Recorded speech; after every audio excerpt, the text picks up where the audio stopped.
My name is Catherine Sullivan, but everyone calls me Kate. I'm 27 years old, and I never thought I'd be writing this story from a hospital bed in the ICU, fighting for my life as sepsis ravaged my body. The doctor's words still echo in my ears as he spoke to my mother on the phone. She might not make it through the night.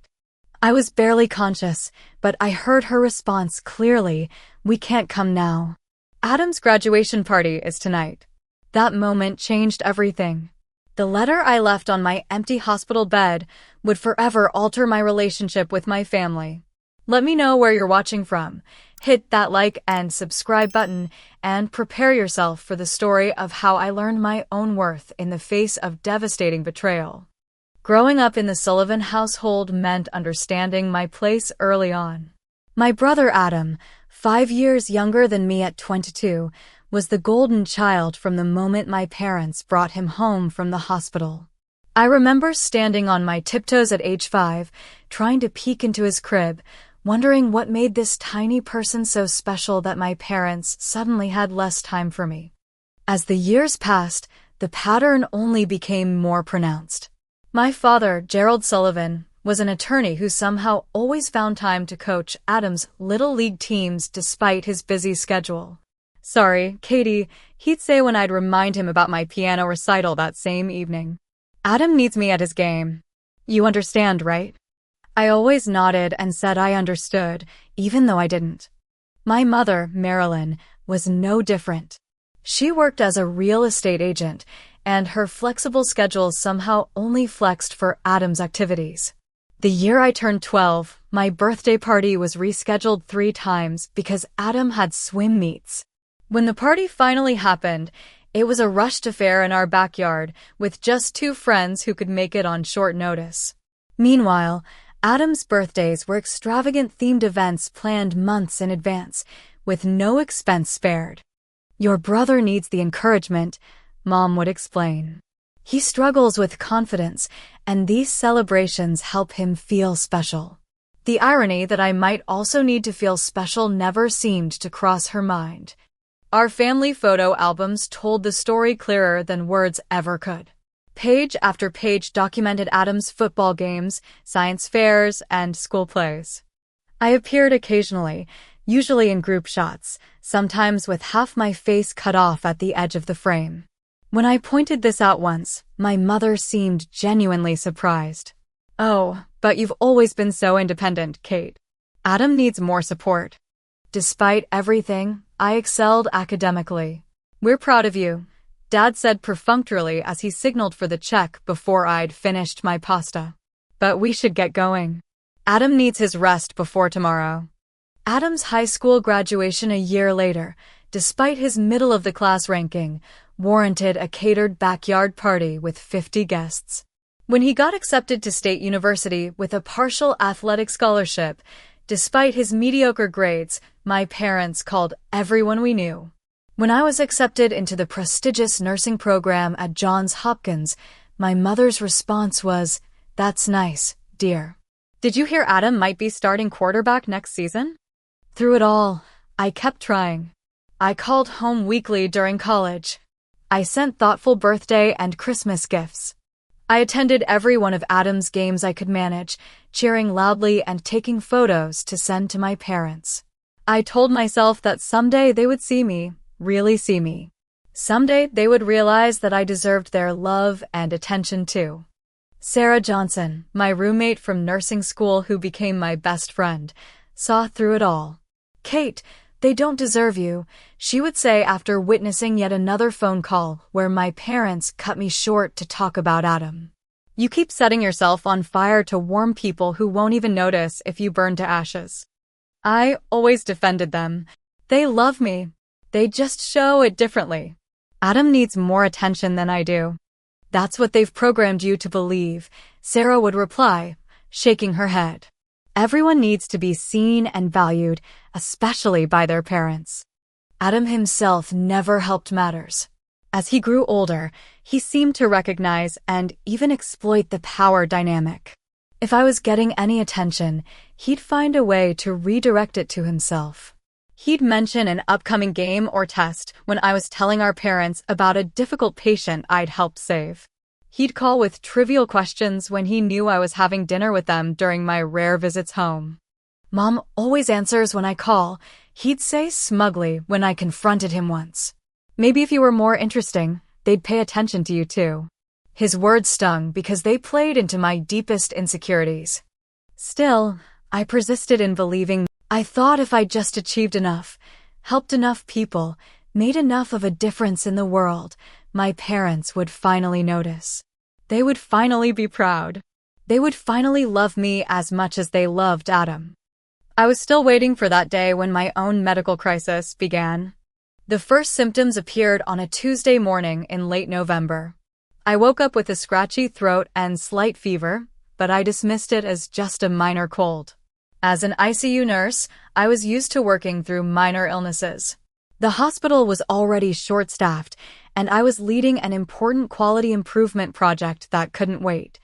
"You look terrible," said Diane, the charge nurse, when I arrived for my shift.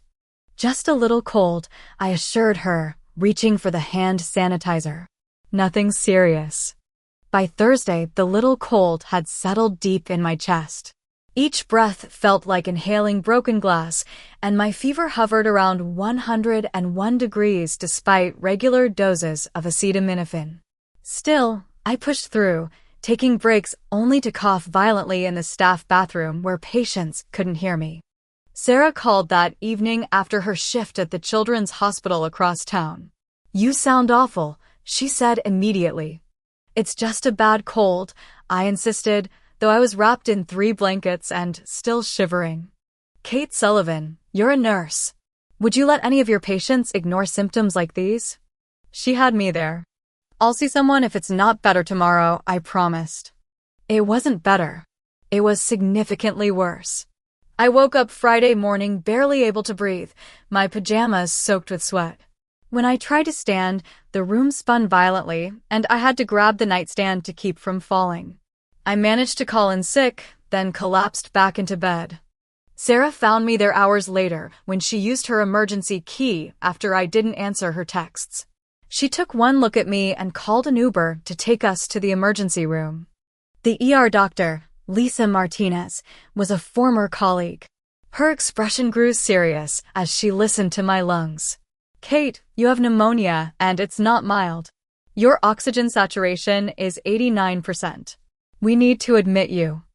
"I can't be admitted," I protested weakly. "I have shifts this weekend." Dr. Martinez raised an eyebrow. As they were preparing to move me to a room, I remembered I should call my parents. They lived just 40 minutes away, and despite everything, they were my emergency contacts. I used Sarah's phone since mine was dead. "Mom? It's Kate? I can barely hear you. We're busy planning Adam's graduation party. Can I call you back?" "I'm in the hospital," I managed before a coughing fit overtook me. "The hospital? What happened?" There was concern in her voice, and for a moment, I felt a flicker of hope. "Pneumonia. They're admitting me." "Oh!" The concern faded. Sarah, who could hear the conversation, looked incredulous. I just closed my eyes, too tired to feel the hurt fully. "I don't know, Mom. The doctor says it's pretty serious." "Well, keep us posted. We're expecting 60 people at this party, so things are a bit hectic right now. Your father is picking up the custom banner as we speak."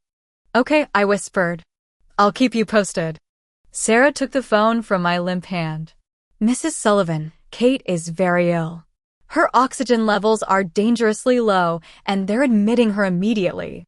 You might want to consider coming to the hospital." Her voice was professional but cool. "Of course we're concerned," my mother replied, "but unless the doctors say it's critical, we have so much to do before the party. Kate's always been strong. I'm sure she'll be fine with the antibiotics." After they hung up, Sarah squeezed my hand. "I'm staying with you." "No, you have your shift," I protested. "I'll call in. This is more important." By that evening, I'd been moved to a regular floor and started on 4 antibiotics and oxygen. But instead of improving, my condition deteriorated rapidly. My fever spiked to 104 and my breathing became increasingly labored. Around midnight, the floor nurse called the rapid response team when my oxygen saturation dropped to 82% despite supplemental oxygen. Dr. Franklin, the critical care specialist on call, ordered my immediate transfer to the ICU. "She's developing sepsis," I heard him tell the team. "The infection has entered her bloodstream. We need to be aggressive with treatment." I was only vaguely aware of being moved, of new 4 lines being placed, of the oxygen mask being replaced with a higher flow system. Sarah's worried face floated above me, and I tried to smile reassuringly, but I don't think my facial muscles cooperated. "We need to call your parents again," Dr. Franklin said, looking at my chart. "Your condition has become critical." "They're planning a party," I mumbled through the mask. Dr. Franklin frowned and turned to the nurse. "Please contact the family immediately. The patient's condition is life-threatening." As I drifted in and out of consciousness, I was aware of the ICU nurse, Elaine, making the call. She was a colleague I'd worked with many times, and I could hear the professional urgency in her voice as she explained the situation to my mother. "Mrs. Sullivan, I'm calling about your daughter, Catherine. I'm sorry to inform you that her condition has worsened significantly. She's been transferred to the intensive care unit with sepsis." There was a pause as my mother responded. "Yes, sepsis is very serious. It's a systemic infection that can lead to organ failure if not treated promptly." Another pause. "I understand you're busy, but Dr. Franklin feels you should know that Catherine's condition is critical at this time." I heard Elaine hand the phone to Dr. Franklin. Through the fog of fever and medication, I strained to hear his side of the conversation. "Mrs. Sullivan, this is Dr. Franklin. I need to be very clear about the severity of your daughter's condition. The pneumonia has led to sepsis, and her body is struggling to fight the infection. Her respiratory system is compromised, and we're monitoring her closely for signs of other organ involvement. I'm concerned that if her condition continues to deteriorate at this rate," he paused, his voice becoming more gentle but firm, "tonight might be her last. I would strongly advise you and your family to come to the hospital as soon as possible." In the haze of my fevered state, I heard my mother's response through the phone, clear as a bell. "We can't come now. Adam's graduation party is tonight. We've been planning it for months, and everyone is already here. Kate is strong. She'll pull through. We'll come by tomorrow when things settle down." I must have made a sound because Sarah leaned closer, squeezing my hand. Dr. Franklin's face showed a flicker of disbelief before he composed himself. "Mrs. Sullivan, I don't think you understand. Your daughter is fighting for her life."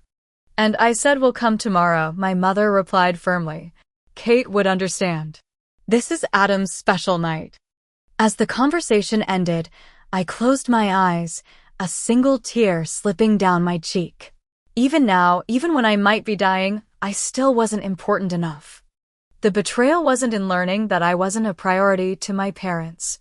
Deep down, I'd known that my entire life. The betrayal was in finally admitting it to myself, in no longer being able to maintain the fiction that someday things would be different. As I lay in that ICU bed, machines beeping around me, my body waging war against the infection trying to kill me, the last of my illusions died. Dr. Franklin hung up the phone, his expression carefully neutral, but I could see the concern and confusion in his eyes. He'd likely made hundreds of these calls throughout his career, but parents refusing to come to their critically ill adult child's bedside was clearly not a common response. "I'm sorry about that," he said, checking my 4 lines. "We'll keep trying to reach them." "Don't bother," I whispered through the oxygen mask. "The party's more important." "Catherine," he began, then stopped, clearly unsure what to say. "It's okay," I lied. "I'm used to it." His face softened with understanding. "Your friend Sarah is in the waiting area. ICU policy only allows visits for 15 minutes every hour, but given the circumstances, I'll make an exception. Would you like to see her?" I nodded, grateful. Sarah rushed in moments later, her eyes red from crying. Kate, I heard what happened. I was in the hallway when they called your parents. Adam's party, I said weakly. Screw Adam's party. Sarah's voice shook with anger. You're in the ICU. The doctor said you might not. That things are critical. Story of my life. I tried to smile but started coughing instead, a deep, rattling sound that scared even me. Sarah took my hand, her expression fierce. I called your brother directly. I told him you were critical and that your parents refused to come. That surprised me. What did he say? He said, and I quote, that sucks, but Mom and Dad put so much work into this party. Kate will understand. She always does. Something broke inside me then. Not with a crash, but with a quiet finality, like a door closing forever. I'd spent 27 years understanding, making excuses, accepting less than I deserved. And for what? For a family that wouldn't even come to my bedside when I might be dying? I called my sister, Sarah continued. She's a nurse at University Hospital. When you get through this, we're going to talk about options. I couldn't respond. The fever was rising again, and breathing required all my concentration. The room seemed to waver around me, and faces from my past floated before my eyes. My 10th birthday, when my parents arrived 2 hours late because Adam had a tantrum and refused to get in the car. My high school graduation, where they left immediately after I received my diploma because Adam, then 13, was bored. My college acceptance letter, read alone in my bedroom while they celebrated Adam, making the varsity team downstairs. The memories blurred together as my temperature climbed. Alarms began to sound, and I was vaguely aware of increased activity around me. Dr. Franklin's voice, urgent now, she's crashing. Start vasopressors and prepare to intubate. I felt myself drifting away from my body, the pain receding. Was this death? It didn't feel frightening. It felt like release. From somewhere distant, I heard the code being called. Code Blue, ICU Room 4. Code Blue. The room filled with the rapid response team. Sarah was gently but firmly moved aside. Hands worked quickly, efficiently. Someone was doing chest compressions. I watched it all from somewhere near the ceiling, detached and peaceful. In that space between life and death, I had a moment of perfect clarity. I saw my life stretched out behind me, all the love I'd given that hadn't been returned, all the effort I'd made to earn affection that should have been freely given. I saw my future too, endless years of the same pattern unless I chose differently. She's back, someone said, and I was suddenly slammed back into my body, into the pain and struggle for breath. But something had changed. I had changed. The team stabilized me, adding more medications, adjusting ventilator settings. Dr. Franklin checked my pupils, called my name. I blinked in response, unable to speak now with the breathing tube down my throat. You gave us quite a scare, Catherine, he said. But you're fighting hard. That's good. Sarah was allowed back in, her face streaked with tears. She took my hand again. I'm here, Kate. I'm not leaving.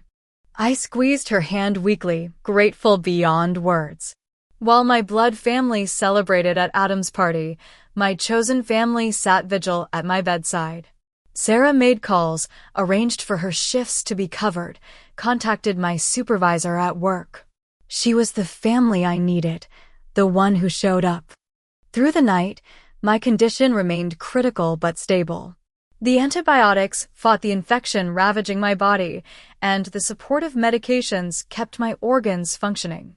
Dr. Franklin checked on me frequently, his manner kind and respectful. The ICU nurses, many of whom I knew as colleagues, provided exceptional care, their eyes conveying what words couldn't: compassion, concern, and unspoken understanding about my family's absence. No one said it directly, but I could read it in their faces. What kind of parents don't come when their child might be dying? What kind of brother continues his party knowing his sister is fighting for her life? The kind I'd always had.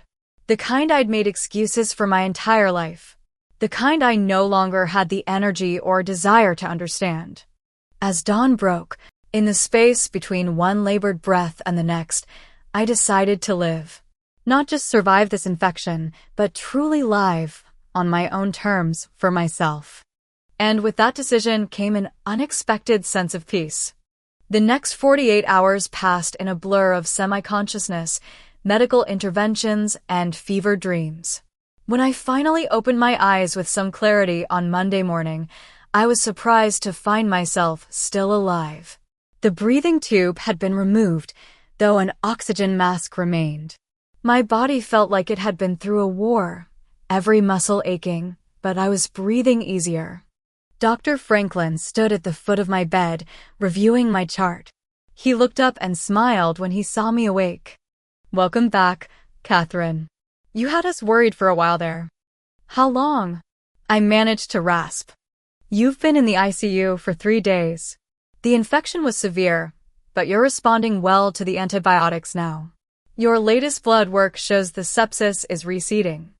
I nodded, conserving my energy. "You're not out of the woods yet," he continued, "but you've turned a corner. Your fever has dropped, and your oxygen levels are improving. You're young and otherwise healthy, which has helped tremendously." Sarah appeared at the doorway for the regular visiting period, her face lighting up when she saw me alert. She rushed to my side, careful of the 4 lines. "Kate, you're really awake this time." "This time?" I asked. "You've been in and out for days, but mostly delirious with fever. Do you remember anything?" I shook my head slowly. "Not much. Bits and pieces." Dr. Franklin excused himself, promising to return later, leaving Sarah and me alone. "Your parents still haven't come," she said quietly once he'd gone. "I've called them multiple times.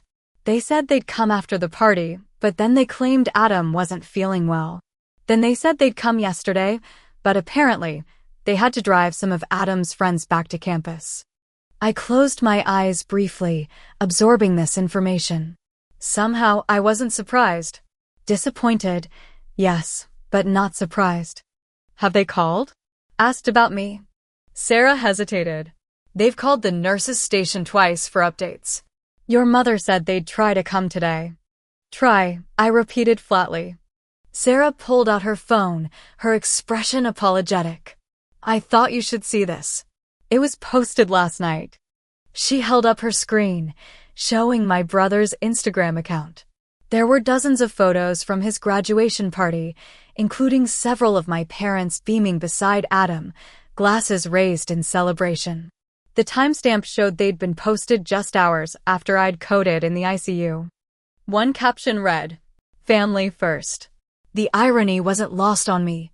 "There's more," Sarah said reluctantly, scrolling to another post from yesterday. It showed my parents and Adam at a restaurant, smiling over brunch.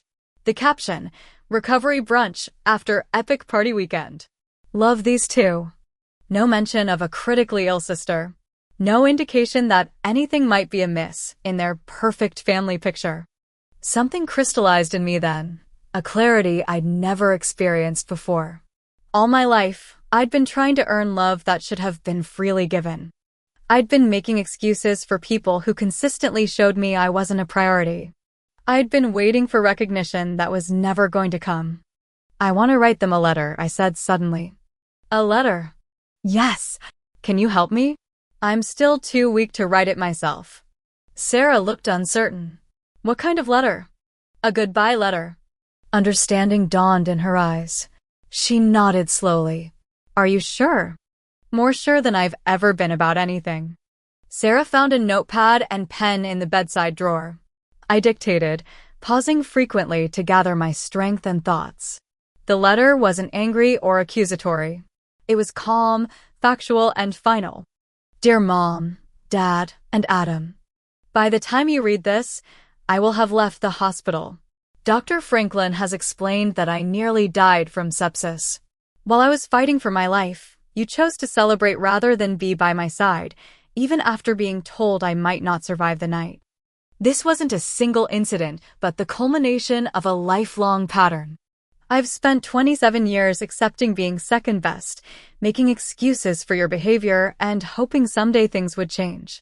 I now understand they never will. I don't write this with anger, but with clarity. I deserve better than what this family has offered me. I deserve to be valued, prioritized, and loved without having to earn it. Since I can't find that here, I'm choosing to build a life where I can. Please don't try to contact me. I need time and space to heal, not just from this illness, but from the years of emotional neglect. Maybe someday we can establish a new relationship built on mutual respect, but that day is not today. I wish you well, Catherine. When I finished dictating, Sarah read it back to me. It was perfect in its simplicity. No dramatic accusations, no laundry list of past hurts, just the plain truth and my decision to walk away. What's your plan? Sarah asked after setting the letter aside. Your sister works at University Hospital, right? Sarah nodded. Nancy's a nurse manager in their step-down unit. Do you think she could help arrange a transfer? I don't want to be here when they finally decide to show up. I already talked to her about it, Sarah admitted. She said given the circumstances, she can expedite things if your doctors agree it's medically appropriate. I managed a weak smile. Always one step ahead of me. That's what friends are for. Dr. Franklin was initially reluctant when we presented the plan during his afternoon rounds, concerned about moving a patient who was still recovering from a severe infection. But after I explained the situation more fully, his expression softened with understanding. Family dynamics can significantly impact recovery, he acknowledged. If you feel this strongly about it, I can speak with the accepting physician at University Hospital. You're stable enough to transfer, though I'd recommend waiting until tomorrow morning. Thank you, I said sincerely. What about your personal effects? Your phone, clothes, other items. I'll take care of that, Sarah offered. I have a key to her apartment. While Sarah stepped out to make arrangements, a hospital social worker named Julia came to see me. Dr. Franklin had apparently requested the consult. Julia was a middle-aged woman with kind eyes and a practical manner. Dr. Franklin mentioned you're dealing with some family issues alongside your medical crisis, she said, taking a seat beside my bed. I gave her a brief overview of the situation, too tired to go into extensive detail but covering the essential points. She nodded thoughtfully. What you're describing sounds like a pattern of emotional neglect. It's actually quite common, though that doesn't make it any less painful. Is it normal to just walk away? I asked, a flicker of doubt creeping in. There's no normal in these situations, she replied. Every family is different, and every individual has different needs and boundaries. The question isn't whether it's normal, but whether it's healthy for you. And if it feels both terrifying and liberating at the same time, she smiled gently. That's often a sign you're making a necessary change. Growth isn't always comfortable. Before leaving, Julia provided resources for therapy options and support groups. Healing from family trauma is a process, she said. Be patient with yourself. By evening, everything was arranged. Sarah had packed a bag with essentials from my apartment and arranged for her sister Nancy to collect me the following morning. The nursing staff, many of whom were friends and colleagues, discreetly prepared my paperwork for transfer. No one questioned my decision. If anything, there was an undercurrent of protective support from the team. That night, I slept more peacefully than I had in days, despite the discomfort of 4 lines and monitoring equipment. The decision to value myself, to step away from a harmful pattern, felt like setting down a burden I'd carried so long I'd forgotten it wasn't part of me. Sarah placed the letter on the empty bed after I was transferred the next morning. She texted me a photo of it, propped against the pillow where I'd spent days fighting for my life while my family celebrated elsewhere. It looked small and unassuming, that folded piece of paper. But it represented something monumental, my declaration of independence, my refusal to accept scraps of affection any longer, my first step toward a life where I valued myself enough to walk away from people who didn't.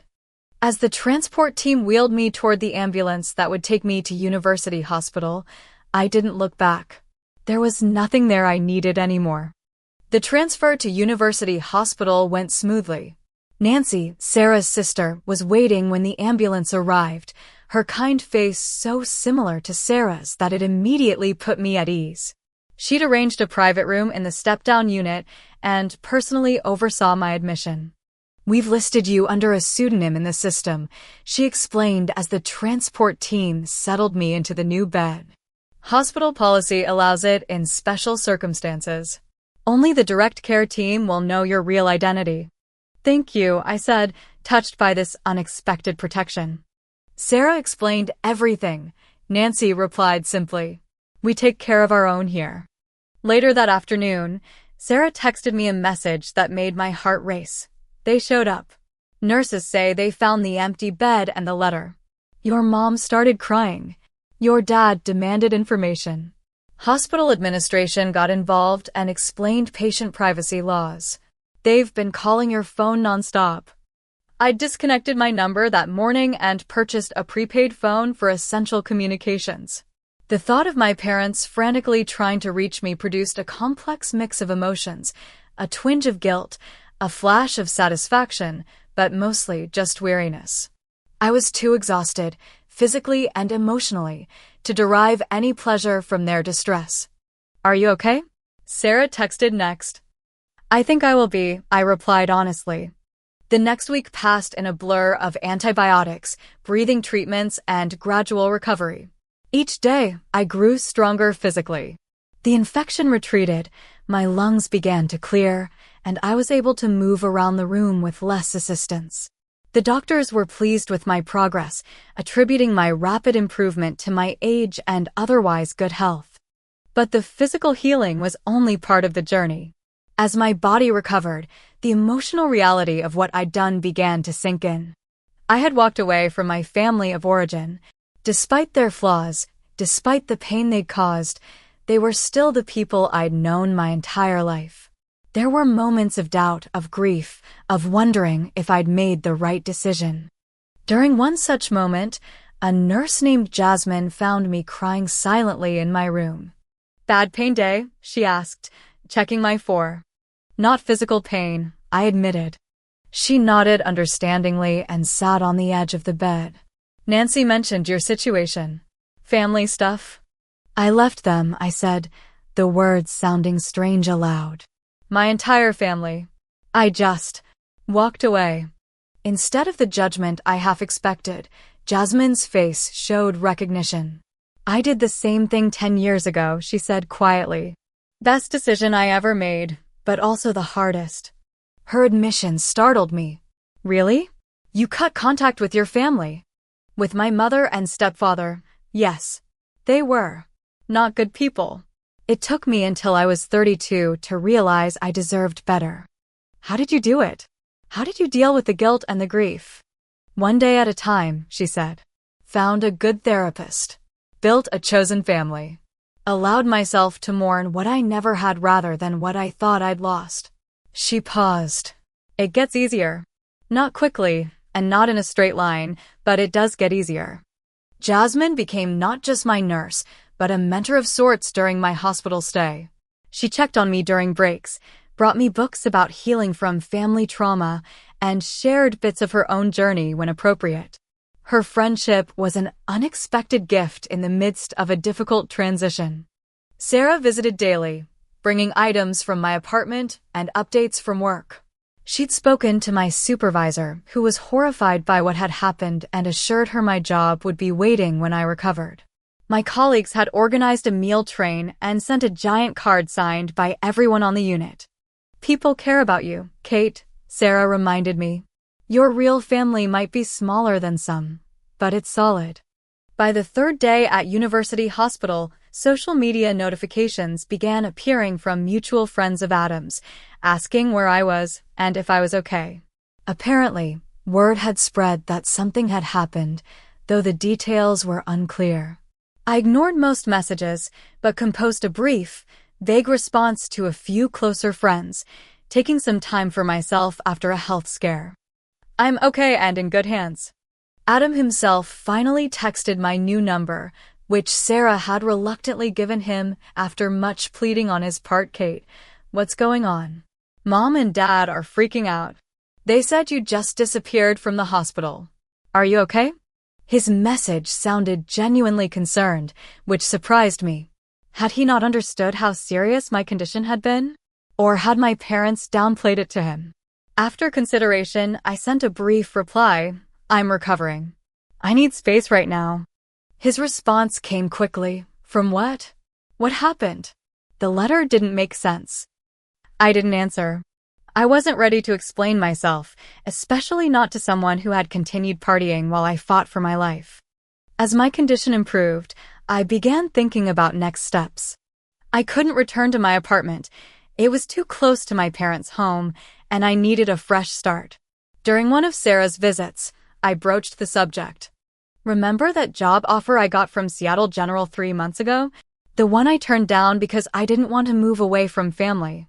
Sarah's eyes widened. You're thinking of calling them back? If the position is still open. It was a good opportunity, better pay, more responsibility.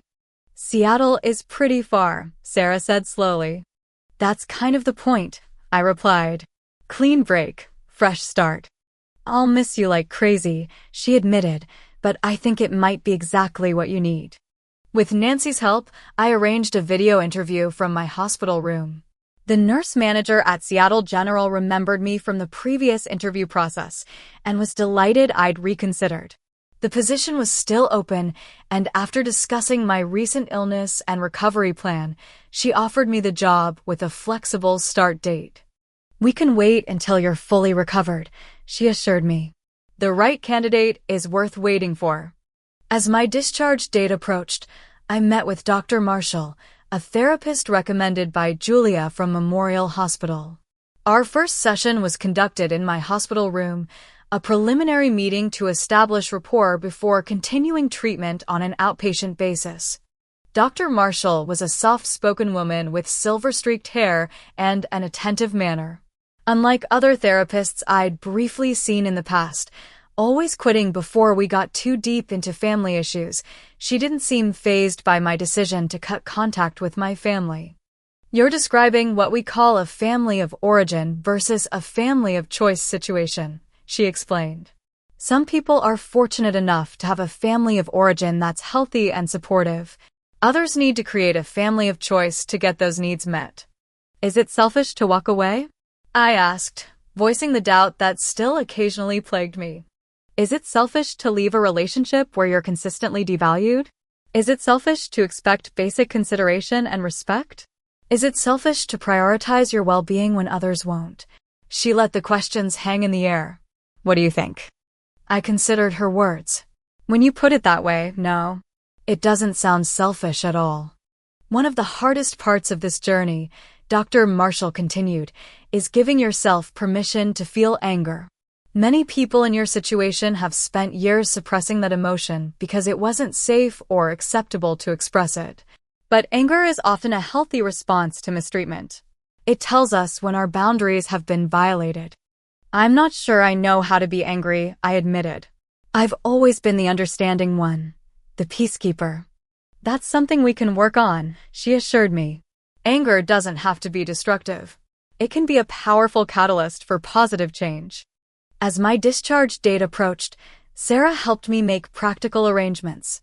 She found a short-term furnished rental in a part of town far from my usual haunts, where I could recover before moving to Seattle. She coordinated with a moving company to pack and store most of my belongings until I was ready to relocate. On the day of my discharge, Jasmine came in on her day off to say goodbye. Remember what I told you? Nancy handled my discharge paperwork personally, ensuring that my location and new contact information remained confidential. We've flagged your records at both hospitals, she assured me. No information will be released, even to family members. As I was wheeled out to Sarah's waiting car, I felt a strange mix of emotions. Fear about the uncertain future, grief for the family relationships I'd lost, or perhaps had never truly had, but also a budding sense of freedom and possibility. Ready? Sarah asked as she helped me into the passenger seat. I looked back at the hospital briefly, thinking about how much had changed since that first day when I'd been admitted with pneumonia. I'd nearly lost my life, but in the process, I'd found something more important: my self-worth. Ready? I confirmed, and meant it. 3 months passed quickly. My physical recovery progressed well, and by early March, I was cleared to start my new position at Seattle General. I'd been living in the temporary apartment, gradually regaining my strength and preparing for the move across the country. Sarah had been my rock throughout, helping with everything from doctor's appointments to packing arrangements. Dr. Marshall and I continued our therapy sessions, initially in person and then via video calls once I moved to Seattle. The work was challenging but necessary, unpacking decades of family dynamics and learning to identify patterns I wanted to break. "You've made remarkable progress," she told me during one session. "The decision to establish boundaries with your family was just the first step. The real work happens in changing the internal patterns, the voice inside that says you're not worthy of better treatment." I'd had no direct contact with my parents since leaving the hospital, though I knew from mutual connections that they'd been searching for me. They'd shown up at my old apartment multiple times, called hospitals throughout the city, and even contacted the police, who confirmed I was an adult who had left voluntarily and was not considered missing or endangered. Adam had texted occasionally, his messages evolving from confused to angry to something resembling regret, but I maintained minimal contact, not yet ready to engage. Seattle was exactly what I needed. The hospital welcomed me warmly, and I threw myself into learning the new systems and protocols. My apartment overlooked Puget Sound, and I often stood at the window watching the ferries cross the water, marveling at how far I'd come, both literally and figuratively. I was reviewing a patient's chart at the nurse's station one Tuesday afternoon when a familiar voice behind me froze me in place. "Catherine." I turned slowly to find my mother standing there, my father a few steps behind her. They looked older somehow, though it had only been 3 months. My mother's hair had more gray, and my father's shoulders seemed to stoop slightly. "How did you find me?" I asked, my voice steady despite the adrenaline surging through my body. "It doesn't matter," my father replied. "We need to talk." The charge nurse, Bethany, approached, her expression concerned. "Everything okay, Kate?" "These are my parents," I explained. I wasn't expecting them. Understanding flickered in her eyes. I'd shared enough of my story with close colleagues to ensure support if needed. "We're pretty busy right now," she said. "If you need to take a break, I can cover your patients for 30 minutes. I nodded gratefully.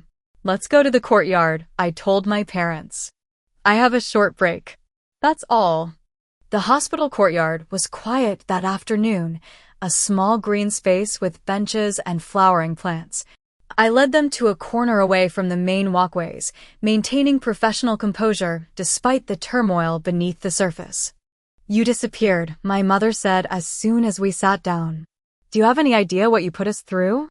The old Kate would have apologized immediately, would have felt guilty for causing them distress.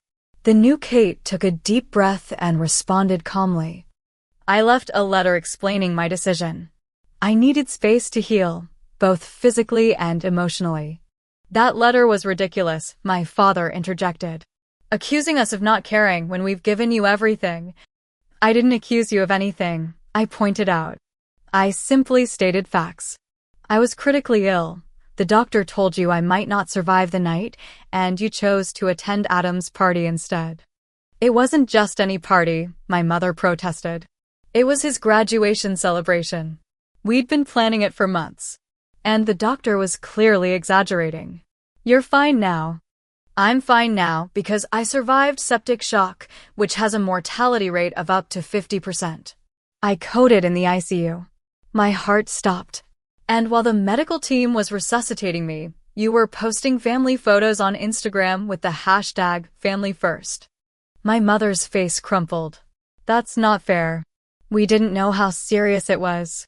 "Dr. Franklin explicitly told you it could be my last night," I said, my voice quiet but firm. "You knew. You just decided Adam's party was more important.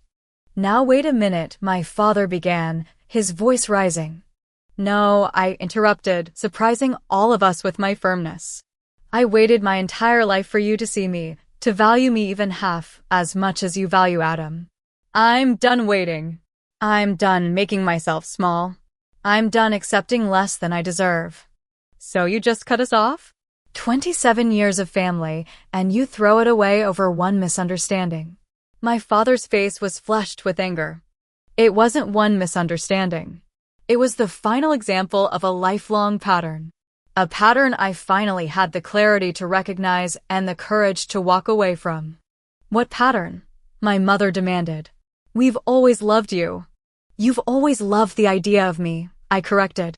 The independent, self-sufficient daughter who never complained, never demanded attention, never competed with Adam for resources or affection. But that wasn't love, Mom. That was convenience. A movement caught my eye, and I looked up to see Adam approaching hesitantly from the hospital entrance. He stopped a few feet away, uncertainty on his face. I told him not to come, my father said, noticing my expression. But he insisted. I regarded my brother silently. He looked different somehow, less confident than I remembered. Kate, he said softly. Can we talk? Maybe alone. Anything you have to say. You can say in front of them, I replied. Adam shifted uncomfortably. I wanted to say I'm sorry. When Sarah called me that night, I didn't understand how serious it was. Mom and Dad said you had pneumonia, but that it was treatable, that you'd be fine. He paused. I should have checked for myself. I should have come to see you. His apology seemed genuine, which surprised me. Yes, you should have, I agreed. But this isn't just about that night, Adam. It's about 22 years of being treated like I matter less. We never treated you like you mattered less, my mother protested. You rescheduled my 12th birthday 3 times for Adam's swim meets, I said quietly. You missed my college graduation dinner to prepare for Adam's track meet. You have 5 photo albums dedicated to Adam's high school sports career and not a single one for my academic achievements. When I was valedictorian, Dad checked his watch through my entire speech. My father looked away, unable to meet my gaze. I'm not saying this to hurt you, I continued. I'm saying it because these are the realities I lived with. Every day of my life, I received the message that I was less important, less valued, less loved. That's not true, my mother insisted, tears streaming down her face. We love you both the same. Your actions have consistently shown otherwise. Adam stepped closer. Kate, I didn't know. I mean, I knew Mom and Dad made a big deal about my stuff, but I didn't realize what was happening with you. Didn't you? I challenged him. You never noticed how they dropped everything for you while I was expected to understand and accommodate? You never noticed the disparity in attention, in celebration, in basic consideration. He had the grace to look ashamed. I guess I didn't want to notice. It was easier to accept the attention than to question it. I'd like to talk, I said after a moment. But on my terms, not yours. And not today. I'm at work, and I have patients who need me.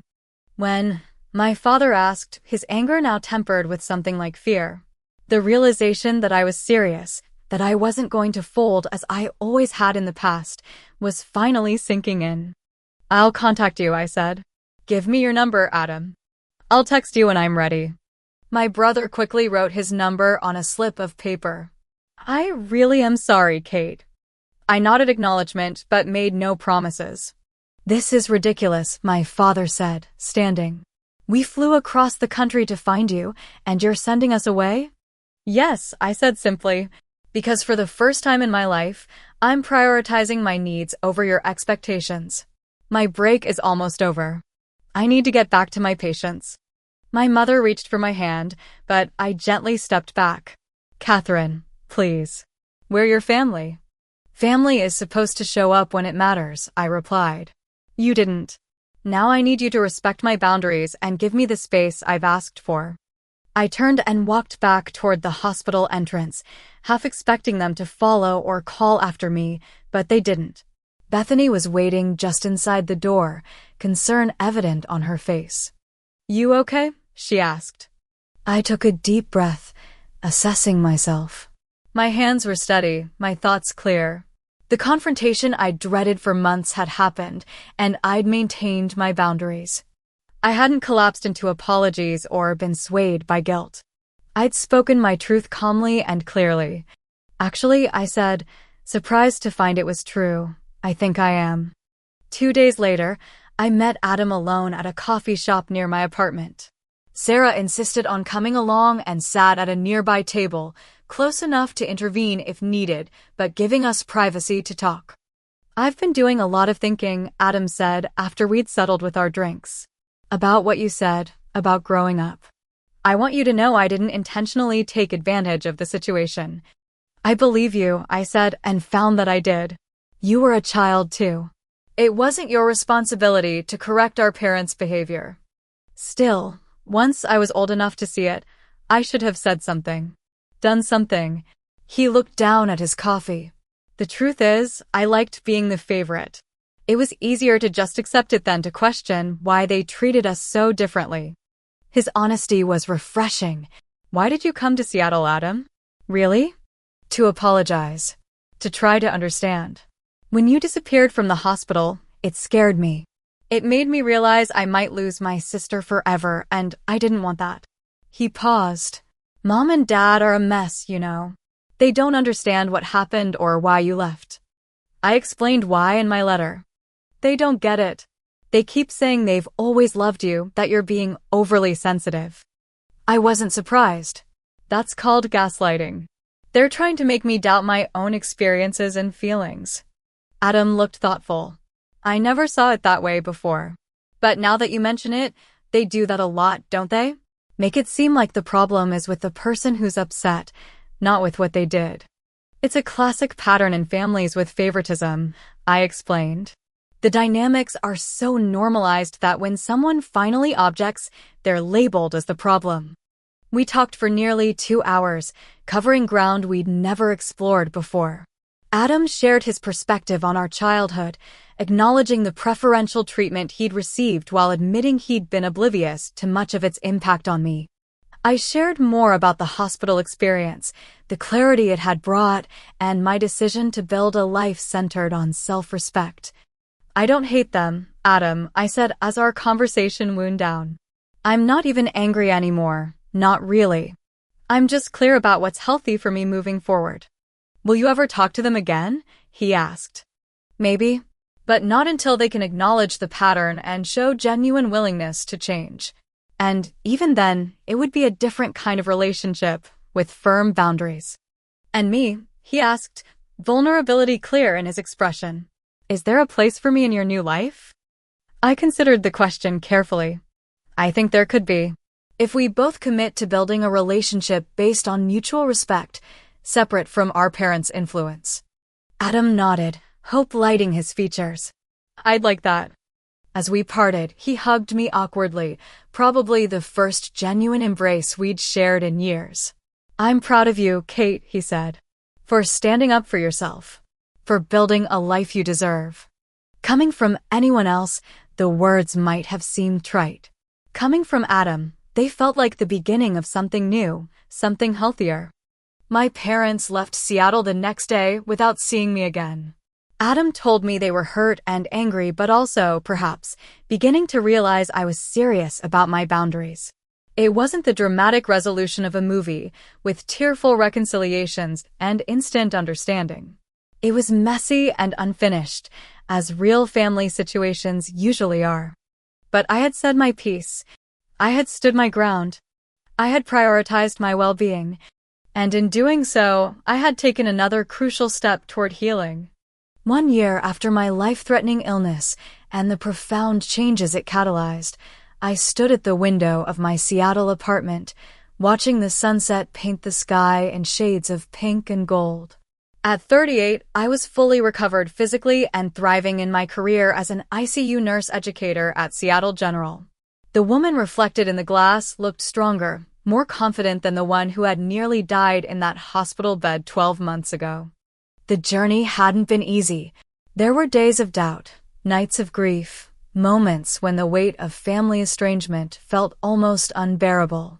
But there were also triumphs, big and small, setting boundaries without guilt, recognizing my own worth without external validation, building connections based on mutual respect rather than obligation. 6 months after moving to Seattle, I'd started a support group for adult children of emotional neglect. What began as a small gathering in a community center grew into a vibrant community of individuals working to break generational patterns and heal from family trauma. Facilitating these meetings became one of the most rewarding aspects of my new life. "You've turned your pain into purpose," Dr. Marshall observed during one of our now monthly video sessions. That's a powerful part of the healing journey. My relationship with Adam had evolved cautiously but positively. After our meeting in Seattle, he'd returned home and begun his own therapy. Our conversations, initially awkward and tentative, gradually became more authentic. We established a tradition of weekly phone calls, carefully avoiding discussion of our parents at first, instead rediscovering each other as adults with separate lives and identities. "I never really knew you," he admitted during one call.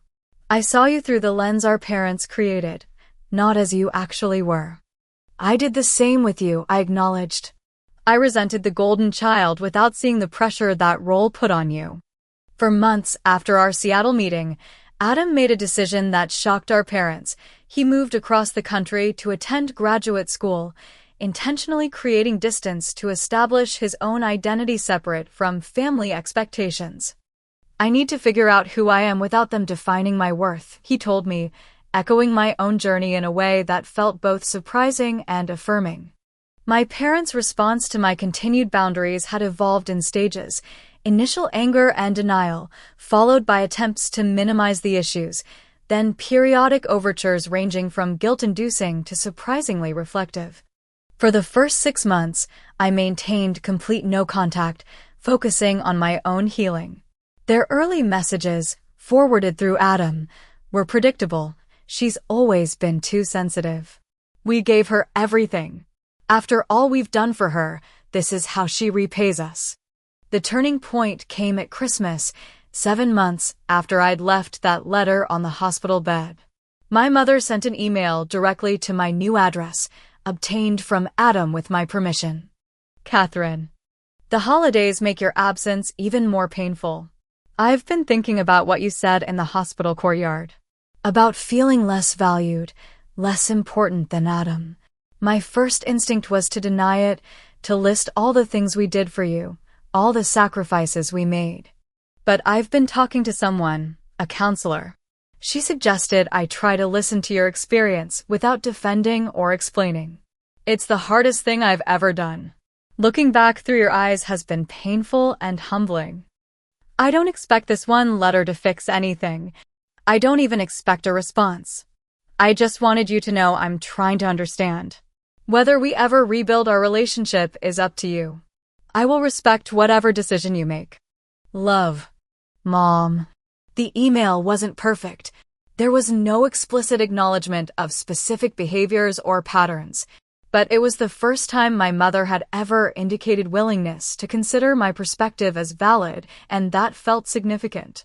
After careful consideration and discussion with Dr. Marshall, I sent a brief reply. "Thank you for reaching out. I appreciate your willingness to reflect on our relationship. I'm not ready for direct contact yet, but I'm glad you're talking to someone. That's a positive step for both of us." That exchange opened the door to very limited, carefully boundaried communication. My father, less adaptable than my mother, remained largely in the background of these interactions. Adam reported that he was struggling to understand, but was attending some counseling sessions with my mother. "They're different," Adam told me during a visit to Seattle in spring. "Not completely changed, but different. Mom especially. She started recognizing when she compares us or treats us unequally. She catches herself now." "That's good for your relationship with her," I said carefully. "I'm not pushing for you to reconnect," he assured me quickly. "I just thought you should know there's been some real reflection happening." By the 1-year mark, I had created a life rich with chosen family. Sarah visited regularly, and we planned vacations together. Jasmine from University Hospital had become a close friend and mentor. My colleagues at Seattle General formed a supportive community. I'd even started dating again, cautiously exploring a connection with Daniel, a trauma surgeon with kind eyes and his own complicated family history.